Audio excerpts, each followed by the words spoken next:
Very good morning, welcome to BRK the first edition. నేను పద్మ. ఈరోజు ఏ పేపర్లో ఎలాంటి వార్తలు ఉన్నాయో చూసే ముందు మన అనలిస్ట్ను కూడా పరిచయం చేద్దాం. మనతో పాటు జాయిన్ అవుతున్నారు senior political analyst Bandaru Rammohan Rao garu. Good morning అండి రామ్మోహన్ రావు గారు. గుడ్ మార్నింగ్ పద్మ గారు. Good morning.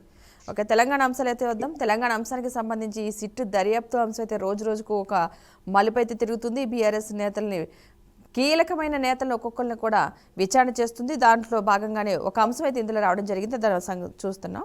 కేసీఆర్కు సిట్ పిలుపు, ఫోన్ ట్యాపింగ్ కేసులో నేడు 3 గంటలకు విచారణకు రావాలని సూచన, మున్సిపల్ ఎన్నికల నామినేషన్ల దృష్ట్యా గడువు కోరిన మాజీ సీఎం, సంచలనం సృష్టించిన ఫోన్ అక్రమ కేసు కీలక పరిణామం చోటు చేసుకుంది. విచారణకు హాజరు కావాలని మాజీ సీఎం కేసీఆర్కు సిట్ అయితే 160 సిఆర్పీసీ కింద అయితే నోటీస్ అయితే జారీ చేసినట్టుగా తెలుస్తుంది. దీనిపై కేసీఆర్ వెంటనే స్పందించారు. మున్సిపల్ ఎన్నికల్లో తలమునకలై ఉన్నందున మరో తేదీ ఇవ్వాలని కోరారు. ఇందుకు సిట్టు సుముఖత వ్యక్తం చేసింది. శుక్రవారం 2వ విడత నోటీసు ఇచ్చే అవకాశం ఉన్నట్లుగా తెలుస్తుంది. తనను ఎర్రవల్లిలోనే విచారించాలన్న కేసీఆర్ విజ్ఞప్తిపై న్యాయ సలహా పొందిన అనంతరం సిట్ నిర్ణయం తీసుకున్నట్లుగా సమాచారం. ఈ నేపథ్యంలో గురువారం ఉదయం నుంచి రాత్రి వరకు కూడా నాటక పరిణామాలు అయితే చోటు చేసుకునేట్టు కూడా ఒక వార్త అయితే రావడం జరిగింది.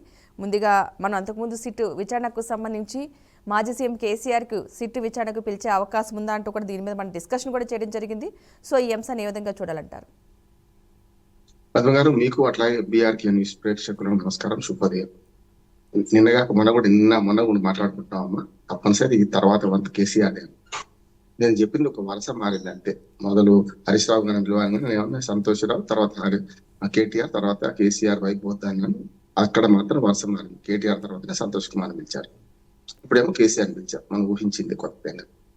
కానీ 160 నోటీసులోనే పోలీసులు స్పష్టంగా పేర్కొన్నారు. ఏమంటే మీరు 65 ఏళ్ల పైబడి ఉన్నారు కనుక మీరు రేపటి విచారణ మీ దగ్గర ఎక్కడ చేయమని అక్కడ చేస్తాం, మీరు టైం మాత్రం అదే, ఎక్కడైనా సరే చేస్తాం.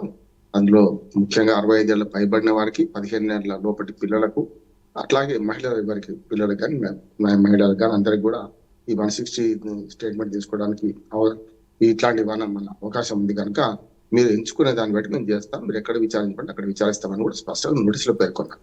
మళ్ళీ దాన్ని ఒకసారి కేసీఆర్ గారు ఉటంకించుకుంటూ, నేను రేపు వీలు కాదు, నా మున్సిపల్ ఎలక్షన్ నామినేషన్ రోజు రేపు లాస్ట్ ఉన్నది, నేను ఆ పార్టీ అధ్యక్షుడు కనుక నాకు రేపు వీలు కాదు, వారం రోజులు టైం ఉన్నట్టు వెంటనే వాళ్ళు కూడా స్పందించి ఇచ్చారు కూడా.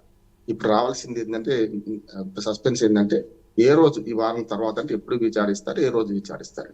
అట్లా ఎర్రవల్లి ఫామ్ లోకి రమ్మన్నారు కనుక అక్కడికే పోతారు. సమస్య ఎందుకంటే ఆయన అడ్రస్ గతంలో మనకు అసెంబ్లీకి ఇచ్చినప్పుడు ఎప్పటి నుంచో నందినగర్ అడ్రస్ ఉన్నది, హైదరాబాద్ లో నందినగర్ అడ్రస్ ఉన్నది కనుక నోటీసులు కూడా అక్కడికే పోయింది.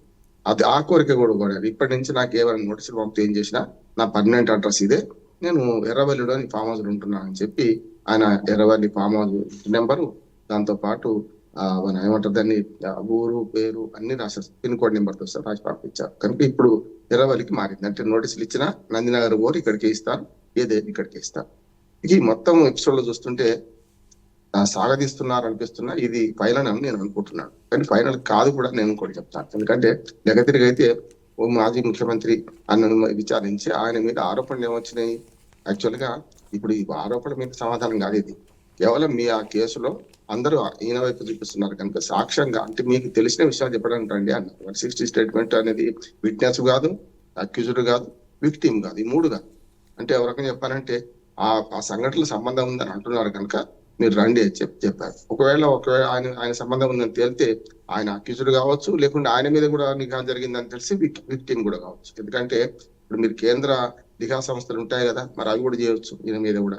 అట్లాగే కేంద్ర నిఘా సంస్థ నుంచి మనకి ఏదైతే హోంశాఖ సెక్రటరీ నుంచి లిస్ట్ వచ్చింది కనుక ఎవరైనా ఇంకా పెద్ద చేయి పనిచేస్తే ముఖ్యమంత్రుల మీద కూడా ఇట్లాంటి పనులు చేసిన సందర్భాలు ఉన్నాయి. ప్రతిపక్ష ముఖ్యమంత్రులు అదే ఆరోపిస్తున్నారు కదా, కేంద్ర హోంశాఖ మా మీద నిఘా పెట్టిందని చెప్తున్నారు కదా. ఈయన బాధితుడు కావచ్చు, నిందితుడు కావచ్చు, కేవలం సాక్షిగా మారవచ్చు, ఏదైనా కావచ్చు. కనుక విచారణ జరుగుతుంది. ఇక దీనికి అదనంగా నేను చెప్పేది ఏంటంటే, ఇప్పుడు ఇప్పటికే విక్టిమ్స్ గా, అంటే మేము కూడా ఇందులో బాధితులం అని చెప్పి 2-3 ఆరోపణ చేసిండ్రు మన మిగతా వాళ్ళని ఈ గత ప్రభుత్వం మీద. అందులో కవిత గారు ముఖ్యం. కవిత గారు ఎందుకు పిలవలేదు అని అనిపిస్తుంది. అట్లాగే రేవంత్ రెడ్డి గారు గతంలోని పిసిసి అధ్యక్షుడు ఉన్నప్పుడే నాకు ఫోన్ చేయకండి, నాకు ఫోన్ ట్యాప్ అవుతుంది, దయచేసి మీరు ఎవరైనా వస్తే నన్ను పర్సనల్ కలవండి కానీ వద్దా అన్నారు. మరి ఆయన ఎందుకు చేయాల్సి ఉండే. అట్లానే ప్రభాకర్ రావు గారి మీద ఇప్పుడు ఏదైతే అప్పుడు ఇంటెలిజెన్స్ దీనికి ఉన్నాడో దాని మీద చీఫ్ గా ఎవరున్నారు అప్పుడు, శివధర్ రెడ్డి గారు. ఇప్పుడు ఐజీ ఇప్పుడు ఆయన ఎందుకు డీజీపీ ఇప్పుడు ఆయన ఎందుకు చేయడం లేదు.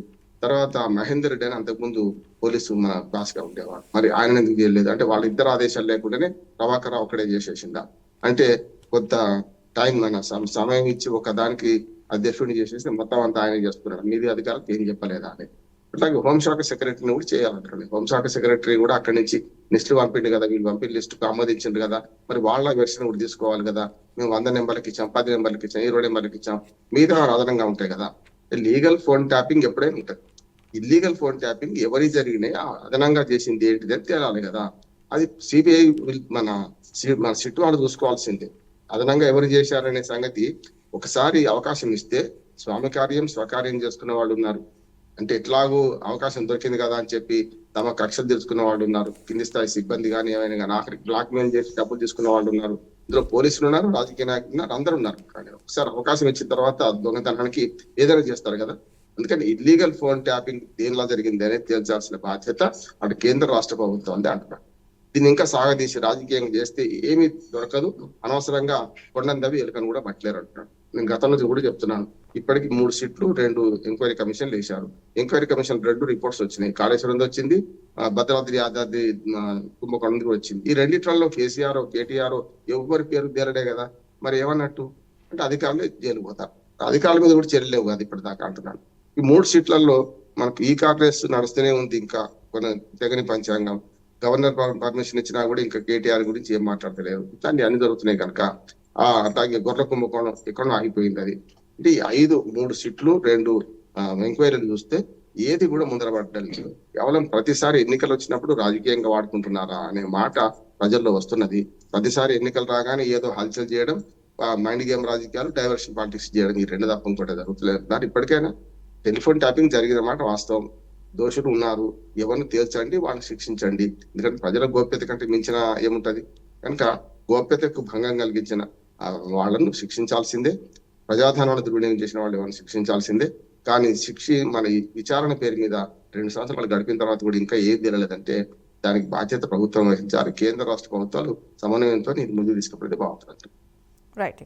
మరొక అంశాన్ని అయితే చూద్దాం. మరొక అంశం చూసుకున్నట్లయితే కనుక డేంజర్గా మేడిగడ్డ బ్యారేజీకి చాలా డ్యామేజ్ జరిగింది, రిపేర్లు చేయాల్సిందే. కేటగిరీ 1 జోన్లో అత్యంత ప్రమాదకర స్థితిలో బ్యారేజ్ పరిస్థితి లోక్సభలో కేంద్ర ప్రభుత్వం వెల్లడి. గత ప్రభుత్వం ఎంతో గొప్పగా చెప్పుకున్న కాళేశ్వరం ప్రాజెక్టులోని మేడిగడ్డ బ్యారేజ్ అత్యంత డేంజర్ జోన్లోనే ఉందని కేంద్ర ప్రభుత్వం తెలిపింది. ఈ బ్యారేజ్ పటిష్టత డొల్లాని తేల్చి చెప్పింది. దేశంలోనే అత్యంత ప్రమాదకర జాబితాలో ఉన్న డ్యామ్స్ లిస్టులో మేడిగడ్డే మొదటి స్థానంలో ఉందని పార్లమెంట్లో కేంద్ర ప్రభుత్వం వెల్లడించింది. దేశంలోని స్పెసిఫైడ్ డ్యామ్స్ జాబితాలోని ప్రాజెక్టుల పటిష్టత, డ్రిప్ నిధులపై ఏపీ ఎంపీలు బైరెడ్డి శబరి మొత్తంగా లక్ష్మీనారాయణ అడిగిన ప్రశ్నకైతే గురువారం కేంద్ర జలశక్తి శాఖ సహాయ మంత్రి రాజ్ భూషణ్ చౌదరి ఈ మేరకు సమాధానం ఇచ్చారు. సో ఈ మేడిగడ్డ అంశం అత్యంత నిజంగానే లోపాలతో ముందుకు వెళ్తుంది. ఈ అంశాన్ని మనం ఏ విధంగా చూడాలి? అదే కదా, ఇప్పుడేమో రాష్ట్ర ప్రభుత్వం ఏమో ఈ సిట్ల పేరు మీద బదనాం చేసి మున్సిపల్ ఎలక్షన్ లో బీఆర్ఎస్ కు దెబ్బతీయాలి అంటే బీఆర్ఎస్ అవినీతి చేసి అవినీతి పార్టీ అని చెప్పడం కోసం ఇది బాగా వాడుకున్నాను.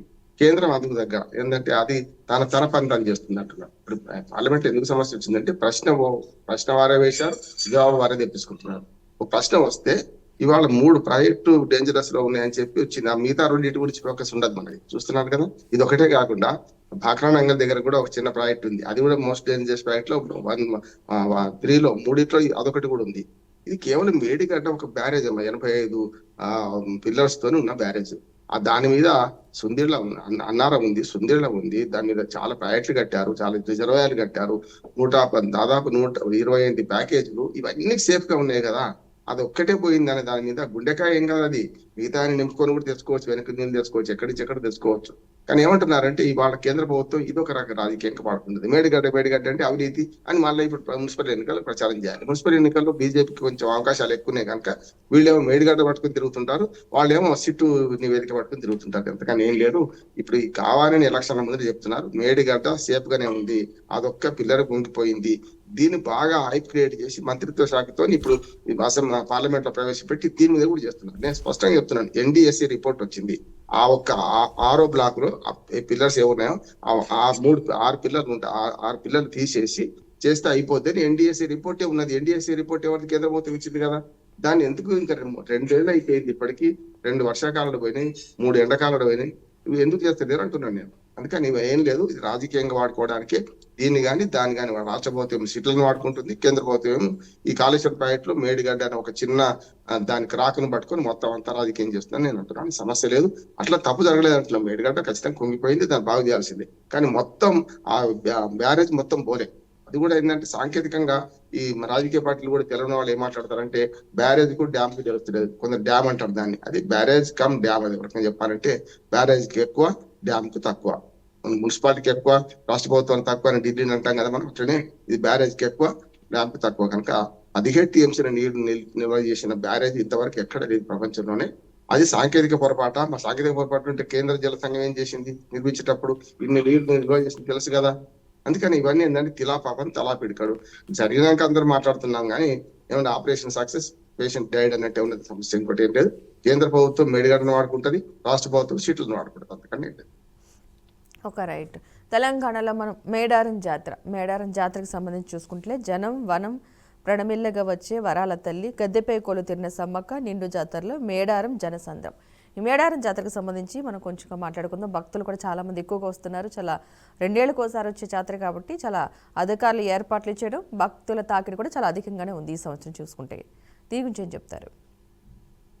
ఇప్పటికైతే ప్రభుత్వం ఏర్పాటు చాలా ఘనంగా ఉంది, బాగున్నాయి. ఎందుకంటే గద్దెల వద్ద కొత్త గద్దెలు ఏర్పాటు చేయడం, గతంలో 2500 మందికి మించి వస్తే క్రౌడ్ ఉండేది అక్కడేది మన గద్దెల దగ్గర. పోయినసారి 1,500 మంది వచ్చారు. సరిగ్గా 2024 జాతర 1,500 మంది వచ్చారు అంచనా. ఎందుకంటే సీసీ కెమెరాలు ఉన్నాయి, అన్ని జనాలు లెక్కబెట్టే ఒక వ్యవస్థ ఏర్పాటు చేశారు కనుక ఇప్పుడేమో 2 కోట్ల మంది వస్తారంటున్నారు ఈసారి. నిజంగా ఎందుకంటే భక్తి పెరుగుతున్నది, అట్లానే కొంచెం మన జనజాతరకు మనుషులు కూడా తయారవుతున్నారు కనుక 2 కోట్ల మంది వస్తారంటున్నారు. రెండోది ఏంటంటే ఇప్పుడు 10,000 మంది ఒకేసారి వచ్చినా గద్దెల చుట్టూ తిరగడానికి అవకాశమైన ఏర్పాటు చేశారు. అన్నిటికంటే నీళ్ల సౌకర్యం కూడా. జంపన వాగులో ఇప్పుడు ఈ కాలంలో నీళ్లు ఉండవు కనుక మన లక్నవరం చెరువు నుంచి, రామప్ప చెరువు నుంచి నాకు నీటి సౌకర్యం కల్పించారు. ఎప్పుడు పారుతూ ఉండే రకంగా చేశారు. పారకపోతే మురికి కాలువ అయిపోయి ఇంతమంది కోట్ల మంది స్నానాలు చేస్తే చెడిపోతే నీళ్లు చెడిపోయి మనకి అంటువ్యాధులు వచ్చే అవకాశం ఉంది కదా. ఎప్పటికప్పుడు పారేటట్టు నీళ్లు ఏర్పాటు చేస్తున్నారు. దానికి ఇంకా పర్మనెంట్ ఏర్పాటు చేయాల్సి ఉన్నది. ఎందుకంటే తాత్కాలికంగా ప్రతిసారి జాతర వచ్చినప్పుడే కాకుండా వాటికి ఏదైనా కింద వచ్చిన డ్యామ్ లాగా కట్టితే అందులో నీళ్లు ఉండేట్టు చేస్తే పారితే బాగుండేదని మన రేవంత్ రెడ్డి గారు కూడా ఆ మధ్యన సమ్మక్క సారక్కను దర్శించుకుంటూ పోయినప్పుడు ఏర్పాటు ప్రత్యేకంగా వచ్చేసారి వరకు చేస్తామన్నారు. మంచిది. ఇక జాతరలో తప్పిపోయిన పిల్లలకు కూడా ఎవరైనా తప్పిపోతే వాళ్ళకి ట్యాగ్ వేయడం, తప్పుకోకుండా ఉండడం కోసం, తప్పిపోయినప్పుడు ఆటోమేటిక్ గా దొరకబడడానికి ఆ ట్యాగ్ ద్వారా దొరకబట్టే ప్రయత్నం చేయడం, ఇవన్నీ కూడా మంచి ఏర్పాట్లు చేశారు. 27 ప్రభుత్వ శాఖలు అక్కడ పనిచేస్తున్నాయేమో. హెల్త్ నుంచి మొదలు పెడితే ఆఖరి ఎడ్యుకేషన్ డిపార్ట్మెంట్ కూడా పనిచేస్తుంది. ఎందుకంటే పిల్లల్ని తీసుకుపోయినప్పుడు ఎట్లా ప్రవర్తించాలి, ఎట్లా అనేది దాని మీద చేస్తున్నది. అన్నిటికంటే రవాణా గురించి చూసుకుంటే రకరకాలుగా మార్గాల నుంచి ఎట్లా రావచ్చు అనేది ఎప్పటికప్పుడు అనుమతి చేస్తున్నారు. పోలీసులు కానీ లేకుంటే వాలంటీర్లు కానీ మంచి సూచనలు చేస్తున్నారు. అన్నిటికంటే ఇప్పుడు హెలికాప్టర్ సౌకర్యం కూడా ఒకటి వచ్చింది. అక్కడ హెలికాప్టర్ సౌకర్యం అక్కడ దాకా గద్దెల దగ్గర దాకా దిగుతుంది, మళ్ళీ తీసుకుపోతుంది. అన్నిటికంటే ప్రైవేటు వాహనాల కంటే పబ్లిక్ ట్రాన్స్పోర్ట్ ఉపయోగించుకోమని ఆర్టీసీ కూడా చెప్తున్నది. బస్సుల్లో సరిగ్గా గద్దెలకు కొంచెం దూరం మనం నడుచుకుంటూ పోయే దూరంలోనే దిస్తున్నా. ఎప్పుడైనా పబ్లిక్ ట్రాన్స్పోర్ట్ ఏమైందంటే దించేసి మళ్ళీ వెనక్కి వస్తాయి బస్సులన్నీ. కనుక అప్పుడు ఏమవుతుందంటే ఆటోమేటిక్ గా అక్కడ పార్కింగ్ సమస్య రాదు కనుక అది చేయమని టీజీఎస్ఆర్టీసీ కోరుతున్నది. కాకపోతే 1.5 ఛార్జీ వేశారు, తప్పదు. ఎందుకంటే అటు పోయినప్పుడు మళ్ళీ రిటర్న్ లో రారు కదా. సరిగ్గా 4 రోజులు రేపటికి అయిపోతుంది జాతర. ఇప్పుడు ఇవాళ కీలకమైన జాతర ఈ రోజు ఉన్నది. నిన్న రాత్రి సమ్మక్క గద్దె మీదకి వచ్చింది. అంతకుముందు పడిగిద్దరాజు, గోవిందరాజు తీసుకొచ్చారు, సారక్క కూడా వచ్చింది. ఇక మిగిలింది ఏంటంటే ఇవాళ దర్శనాలు చేసుకోవడం. రేపు 31 నాడు రేపు సాయంత్రానికి మళ్ళీ వనాలకు తీసుకుపోయి అక్కడ భద్రపరిచి వస్తారు ఆ దేవతలను. ఇది మనం జరిగేది మొత్తం మీద. ప్రపంచంలో అతి పెద్ద గిరిజన జాతరను మనం అభినందించాలి, ఆహ్వానించాలి. దాన్ని నిర్వహిస్తున్న రాష్ట్ర ప్రభుత్వాన్ని మనం ఖచ్చితంగా అభినందించాల్సి. Okay, right. ఏపీ అంశానికి వెళ్దాం రామ్మోహన్ రావు గారు. ఏపీ అంశానికి మనం చూసుకున్నట్లయితే కనుక హైకోర్టులో ఎదురుదెబ్బ, మద్యం కేసులో బెయిల్ పిటిషన్ కొట్టివేత, సహనిందితులతో కలిసి ఆయన కుట్రలకు పాల్పడ్డారు. తీర్పులో హైకోర్టు స్పష్టీకరణ, ముప్పిడి అవినాష్ రెడ్డి ముందస్తు బెయిల్ పిటిషన్ కొట్టివేత, శ్రీధర్ రెడ్డి, వెంకటేష్ నాయుడు, చెవిరెడ్లకు షరతులతో కూడిన బెయిల్. సో ఈ అంశానికి సంబంధించి ఏం చెప్తారు? మొత్తం మీద వైసీపీ నాయకులకు రిలీఫ్ లభిస్తుంది. ఎందుకంటే మొన్న మనకు జోగి బ్రదర్స్ కి ఇప్పుడేమో చెవిరెడ్డి భాస్కర్ రెడ్డి గారికి రిలీఫ్ లభించింది, బెయిల్ వచ్చింది. బెయిల్ రావడం వల్ల మొత్తం కేసు అంతా పోయినట్టుగా. ఎందుకంటే ఇప్పుడు ఏమవుతుందంటే జైలుకి పోతే ఒక పెద్ద గొప్పతనం అన్నట్టు, జైలు నుంచి బయటకు వస్తే కూడా ఏదో ఘనకార్యం చేసినట్టు, ప్రపంచం అంతా జయించినట్టు పిడికిలు బిగించడాలు, లేకపోతే హాయి చెప్పడాలు చేసుకుంటూ వస్తున్నారు నాయకులు. ఇక్కడ ఏంటంటే కోర్టు ఇన్ని రోజులు బెయిల్ ఎందుకు ఇస్తారు, విచారణ పూర్తి అయింది, వాళ్ళ అవసరం లేదు కదా, వాళ్ళు పారిపోయే వాళ్ళు కాదు కదా, వాళ్ళు లా ఒపీనియన్ పర్సన్స్ కదా అని చెప్పిస్తారు, అంతకంటే ఏం లేదు. కనుక బెయిల్ రావడం అనేది కేవలం ఈ జైలు నుంచి ఇంటికి వస్తున్నారు అంతే. తర్వాత ఈ కేసు నడుస్తుంది, ట్రయల్ వస్తుంది, ట్రయల్లో ఏం జరుగుతుందో తెలుస్తుంది, అవన్నీ ఉంటాయి. కానీ కేవలం బెయిల్ రావడం వల్ల మొత్తం ఇక ప్రపంచం మొత్తం కేసు గెలిచినట్టే, కేసు మా పరమైనట్టే అని పార్టీలు మాట్లాడుతుంది. కాదు ఇంకా ముందు ముసళ్ళ పండుగ సమస్యలు ఎదుర్కోమని మనకి అధికార పార్టీ అంటుంది. ఎందుకంటే ఇవన్నీ కూడా చూస్తున్నాం, గత 20 నెలలుగా ఆంధ్రప్రదేశ్ లో కూడా ఇదే జరుగుతుంది. కక్ష సాధింపు చర్యలు రకరకాల వాళ్ళు కూడా అట్లాగే ఇరుక్కున్నారు. అంటే తప్పులు చేసి మరి తప్పు మీద తప్పు చేసి ఇరుక్కున్నారు. చూస్తున్నాం కదా మనం, జోగి బ్రదర్స్ కూడా అంతే వాళ్ళు చేసిన పని. అట్లానే ఇటు పక్కన చెవిరెడ్డి భాస్కర్ రెడ్డి గారు కూడా అంతే పని. మోహిత్ రెడ్డి ఉన్నారు. ఇంకా వీళ్ళందరినీ చూసుకుంటే ఇంకా కొందరు నిందితులు ఎవరైతే A1 నుంచి ఉన్నారో వాళ్ళందరూ ఇంకా జైల్లోనే ఉన్నారు. కేసు ఇంకా దర్యాప్తు కొనసాగుతుంది. ఇంకా వాళ్ళు మాకు అవసరమైన కస్టడీ తీసుకుంటామని పోలీసులు చెప్పడం వల్ల వాళ్ళు ఇంకా బెయిల్ రాలేదు. వాళ్ళకి ఏదైనా సరే 2 కేసులు ఇంకా తెగ లాగకుండా చేయాల్సిన అవసరం, ఇటు విచారణ అయిపోయి క్లియర్ గా మన ఛార్జ్ షీట్ కూడా వేస్తున్నారు కనుక సమస్య లేదు. అట్లాగే మనకు తిరుమల తిరుపతి దేవస్థానం ఇది కూడా ఛార్జ్ షీట్ నిర్ణయం వేశారు, చూసాం మనం, అది కూడా కొనసాగుతుంది. ఇవన్నీ కూడా వీలైన తొందరగా చేసేసి అలానే మీద దృష్టి పెడితే బాగుంటది ప్రభుత్వాన్ని నేను అనుకుంటున్నాను. కోర్టులో మనం దాన్ని ఆ డిలైన్ మనం ఆపలేం. కోర్టులో ఏం జరుగుతుందో కోర్టులు చూసుకుంటే, న్యాయస్థానం చూసుకుంటే అంతకంటే. రైట్. ఇక మరొక అంశాన్ని అయితే చూద్దాం. ఎన్హెచ్ ప్రాజెక్టులకు సంబంధించి వచ్చే ఏడాదికి సిద్ధం చేయాలంటూ కూడా చేయడం జరిగింది ఏపీ సీఎం చంద్రబాబు నాయుడు. రాష్ట్రంలో ఎన్హెచ్లన్నీ కూడా 4-6 వరుసలుగా విస్తరించేలా ప్రణాళిక, పోర్టులన్నీ హైవేలతో అనుసంధానం కావాలి, R&B రోడ్లో ఎక్కడా గుంతలు కనిపించకూడదు. సమీక్షలో సీఎం చంద్రబాబు కొన్ని వ్యాఖ్యలు అయితే చేయడం జరిగింది. సమీక్షలో ఈ అంశాన్ని గురించి ఆంధ్రప్రదేశ్కి వస్తే కొంచెం రోడ్ల విషయం చూసుకుంటే, ఇప్పుడు మన కోస్తా ఆంధ్ర మొత్తం అంతా కూడా మనకు నీటి తీరువాయుకునే దగ్గర తొందరగా గుంటలు పడతాయి. రాయలసీమకును తెలంగాణకు ప్రసక్తి అది ఆ సమస్య ఉండదు. ఎందుకంటే రాయలసీమ రోడ్లు ఓ 10 కాలాల పాటు బాగుంటాయి, కానీ కోస్తా ఆంధ్రలోకి వస్తే అది సమస్య.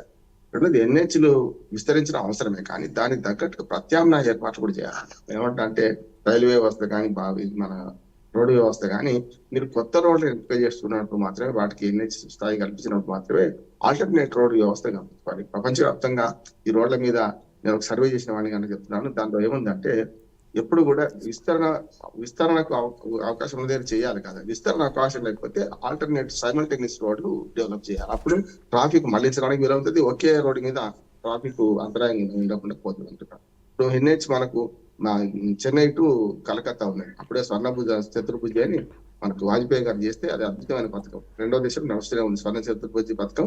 మొదట ఢిల్లీ నుంచి ముంబై, ముంబై నుంచి చెన్నై, చెన్నై నుంచి కలకత్తా, కలకత్తా నుంచి అది మన ఢిల్లీ దాకా నడిచింది. అవి కాకుండా ఇప్పుడు కన్యాకుమారి టు కాశ్మీర్ నడుస్తున్నది. ఇప్పటికి మనకు ఎన్హెచ్ విస్తరణ చూసుకుంటే విజయవాడ హైవే ఎంత రద్దీగా ఉంటుందో చూస్తున్నాం కదా. దానికి ఆల్టర్నేట్ గా ఒక గ్రీన్ ఫీల్డ్ హైవే చేస్తామని చెప్తున్నారు. ఇటు రేవంత్ రెడ్డి చెప్తున్నారు, అటు చంద్రబాబు నాయుడు చెప్తున్నారు. వీళ్ళు ఆ ప్రయత్నం చేయమంటున్నారు. కేంద్ర ప్రభుత్వం నుంచి మనకు కావాల్సింది ఏంటంటే ప్రతి సంక్రాంతి పండుగకి ఇది జరుగుతుంది చూస్తున్నాం కదా. మొన్నటికి మన అశ్వరావుపేట ద్వారా మనకు కొత్త హైవే తెరిచారు, మళ్ళీ మూసేశారు. అంటే దానికి పన్ను పూర్తి కాలేదు కానీ మన సంక్రాంతికి తెరిచారు, మళ్ళీ మూసేశారు. అది పూర్తి చేయాల్సిన అవసరం ఉంది. ఇక మామూలుగా R&B రోడ్లు అంటారా, గత 5 ఏళ్లలో చాలా వరకు అధ్వానం అయిపోయింది. ఏ మాటకి ఆ మాట చెప్పుకోవాలి. DBT డబ్బులు డైరెక్ట్ గా నొక్కడం తప్ప అభివృద్ధి పనులు చాలా వరకు జరగలేదు గత 5 ఏళ్లలో. చంద్రబాబు నాయుడు గారు వచ్చినాక కొంత ముందుకు పోతున్నది. R&B రోడ్లలో ఒక్క గుంత లేకుండా చేయాలంటే చాలా మంది ఛాలెంజ్ చేశారు. గుంత చూపెడితే 100, గుంతకో 100 అన్నారు. చూస్తున్నాం కదా తెలంగాణ, ఆంధ్రప్రదేశ్ లో, తెలుగు రాష్ట్రాల్లో అనేక ఛాలెంజ్ల తర్వాత వరి నాట్లు వేయడం చూస్తుంటాం మనం. బురద గుంటగా రోడ్లలో ప్రతిపక్షాలు వరి నాట్లు వేయడం చూస్తుంటాం మనం. కనుక ఏదైనా సరే రోడ్ల విస్తరణలో కేంద్ర రాష్ట్ర ప్రభుత్వాల సహకారం 2 ఉండాలి. కేంద్ర సహకారం తీసుకొని నేనన్నా ఇప్పుడు గ్రీన్ ఫీల్డ్ హైవేలు 2-3 ప్రతిపాదనలు ఉన్నాయి, అవన్నీ తీసుకొస్తే మంచిది. కేంద్రం సహకారం ఉంటది కనుక ఇప్పుడు వీలైనంత వరకు ఇప్పుడు ఇనుము వేడిగా ఉన్నప్పుడే కొట్టాలి. పద్మగారు మనకు మన అవసరం కేంద్ర ప్రభుత్వం అనుకుంది. ఇటువంటి విషయాలు నేనన్నా మనం చేస్తే బాగుంటది. ఇప్పుడు రోడ్డు భవనాల శాఖ మంత్రి ఎవరైతే మనకు మన రవాణా శాఖ మంత్రి ఉందో కేంద్ర ప్రభుత్వం నుంచి గడ్కరీ గారు ఓ రకం చెప్పారంటే మనకు అనుకూలు. రకం చెప్పాలంటే మంచి వైజ్ మ్యాన్ కూడా, ఆయన అక్కడ పార్టీలు చూడడు. అటువంటిప్పుడు మనకు డబుల్ ఇంజన్ సర్కార్ ఉంది కదా, కూటమి ప్రభుత్వమే కదా, కేంద్రం నుంచి వీలైనన్ని రోడ్లను జాతీయ రహదారుల కింద మార్చడం వల్ల కొంత రాష్ట్ర ప్రభుత్వం మీద తక్కువ భారం పడుతుంది. మెల్లమెల్లగా అప్పుడు ఏంటంటే పంచాయతీ రాజ్ రోడ్లను R&B తీసుకోవాలి. ఎప్పుడు కూడా అప్గ్రేడ్ అవుతున్న కొద్దీ కింది స్థాయిలో స్థానిక ప్రభుత్వాల మీద ఎక్కువ మన భారం పడకుండా, ఆర్థిక భారం పడకుండా R&Bకి ఏమో పంచాయతీ రోడ్లు మార్చాలి, R&B రోడ్లనేమో మన జాతీయ రహదారులుగా మార్చాలి. అప్పుడు సాధ్యమవుతుంది. కొంతవరకు రోడ్ల నిర్వహణకు మనకు కేంద్రము, రాష్ట్రము, అట్లాగే పంచాయతీలు మూడంచెల వ్యవస్థలో ఎవరి పనులు వాళ్ళు చేయడానికి వీలు ఉంటుంది. చంద్రబాబు నాయుడు గారి ఆలోచన మంచిది. రోడ్లు బాగా చేస్తే కమ్యూనికేషన్, ట్రాన్స్పోర్టేషన్ ఈ రెండు ఉంటే ఎప్పుడైనా సాధ్యమవుతూ ఉంటుంది. ఓకే, నెక్స్ట్ అంశాన్ని అయితే చూద్దాం. AP deputy CM Pawan Kalyan వన్యప్రాణుల సంరక్షణ కోసం మాట్లాడటం జరిగింది. 2 జిరాఫీలు కూడా ఒక 1 year పాటికి సంబంధించి దత్తత తీసుకోవడం జరిగింది. ప్రతి ఒక్కరు కూడా వన్యప్రాణులను సంరక్షించాలంటూ కూడా కోరడం జరిగింది విశాఖలో జూ పార్క్ని సందర్శించినప్పుడు. ఈ అంశాన్ని ఏ విధంగా చూడాలంటారు? కొంచెం హాస్యంగా మాట్లాడుకుంటే ఇప్పుడు విమర్శ ఏంటంటే, అయ్యా మీరు వన్యప్రాణులు బాగానే చేస్తుంటున్నారు కానీ మీ ఎమ్మెల్యేల సంగతి ఏంది అని అడుగుతున్నారు. అంతే కదా, మీరు పెంచి పోషించిన ఎమ్మెల్యే సంగతి ఒక ఆయన రేపిస్ట్ అంటున్నారు, ఇంకొక ఆయన శ్రీధర్ గారు మారిపోయారు ఇప్పటికే. మరి దాని సంగతి ఏందని హాస్యంగా చెప్తాను. అంతకని పవన్ కళ్యాణ్ మీద నాకు కోపం ఏంటది కానీ వన్యప్రాణులు సాధాల్సిందే, మంచిదే. ఆ మంత్రిత్వ శాఖ మంచిదే అంట. పంచాయతీరాజ్ శాఖ మంత్రి పంచాయతీరాజ్ శాఖలో ఉన్న ఒక అధికారిని ఆరోపిస్తున్నారు కదా, ఇది మనకు మన జనసేన ఎమ్మెల్యే మీద. అదొకటి మాత్రం మంచి పని చేశాడు. నేను మీటింగ్ పెట్టాను, ఆయన పిలుస్తా అంటే ఆయన దొరకలేదు. ఇప్పుడు పరాల్లో ఉన్నాడు, పిలిచి మాట్లాడుతా అన్నారు. మొత్తం మీద చర్యలు తీసుకునే క్రమంలో మాత్రం పవన్ కళ్యాణ్ ఎక్కడా వెనక ముందు ఆడతలేదు. తనదైనా సరే, తమ్ముడైనా సరే తప్పే అంటున్నాడు, తమ్ముడైనా సరే పేకాటి అంటున్నాడు కనుక సమస్య లేదు. ఈ రెండింటి కలగలిపి చెప్పాను నేను, అంతకని లేదు. ఆయన వన్యప్రాణులకు దత్తత తీసుకోవడం మంచిది. గతంలో కూడా ఫారెస్ట్ లో తిరిగి చూశాం కదా, మన అడవుల్లో తిరిగి, చిత్తూరు అడవుల్లో తిరిగి మనకు దాని నెంబర్లు ఎట్లా చేస్తున్నారు, గంధపు చెక్కను ఎట్లా కాకుండా గంధపు చెక్క స్మగ్లర్లను మనం ఎట్లా మనం అరికడుతున్నారని తెలుసుకున్నారు. ఇప్పుడు కూడా వాటిని చేసుకున్నారంటే మంచిదే.